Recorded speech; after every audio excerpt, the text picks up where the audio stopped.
গ্রাম শ্রমিক ও ক্ষেত মজুর সংগঠনের মিছিলে আন্দোলনকারীদের নিয়ন্ত্রণে আনতে পুলিশের ছোড়া কাঁদান গ্যাসে অসুস্থ হয়ে মৃত্যু হয়েছে এক সমর্থকের বলে দাবি করল সিপিএম। আর ডোমকলের সারাংপুর অঞ্চলের শাহবাজপুর গ্রামের বাসিন্দা আনারুল ইসলামকে অসুস্থ অবস্থায় প্রথমে ইসলামপুর হাসপাতালে ভর্তি করা হয়। সেখান থেকে তাকে ডোমকল মহকুমা হাসপাতালে স্থানান্তরিত করা হলে অবস্থার আরও অবনতি হয়। এরপর বহরমপুর মেডিকেল কলেজে রেফার করা হলে আসার পথে মৃত্যু হয় সে সিপিএম কর্মীর, এমনটাই দাবি করছে সিপিএম কর্মী সমর্থকেরা।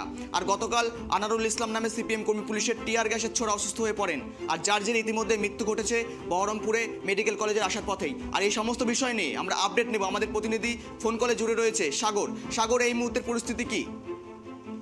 একদমই দেখো গৌরব, যেটা দেখা যাচ্ছে কালকে একটা বামফ্রন্টের সমর্থকে একটি বিরাট বড় মিছিল ডিএম অফিসকে ঘেরাও করে একটা অভিযান করছিল এবং সেই অভিযানের সময় তখন কিন্তু ছত্রভঙ্গ করার জন্য পুলিশের পক্ষ থেকে টিয়ার গ্যাস ছোড়া হয় এবং সেই টিয়ার গ্যাসে সিপিএম কর্মী অসুস্থ হয়ে পড়ে। সেই অসুস্থ অবস্থা তাকে প্রথমে হাসপাতালে নিয়ে যাওয়া হয় এবং হাসপাতাল থেকে যখন অবস্থা খারাপ হয় তখন তাকে ডোমকল মহকুমা হাসপাতালে স্থানান্তরিত করে।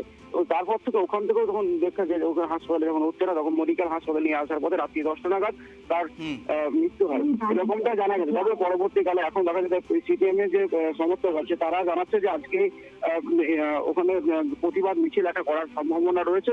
তবে যেহেতু আজকে সরস্বতী পুজো, সেই কারণে পুলিশ তার বাড়ির বাড়ির পক্ষ থেকে যে মৃত কর্মী বাড়ির লোকের কাছ থেকে লিখিত হিসাবে নিয়ে নেওয়া হয়েছে যে যাতে বলা হয় যে হার্ট অ্যাটাকে মারা গেছে, এরকম একটা লিখিত অভিযোগ নেই, যাতে পুলিশ চাইছে না আজকে দিনটাতে কোনো রকম কোনো অশান্তি বা কোনো রকম কোনো উচ্ছৃঙ্খলা না হয়। গৌরব। সাগর, পাশাপাশি আজ তো কর্মসূচি রয়েছে, কর্মসূচি কি আজ হচ্ছে, কি জানা যাচ্ছে?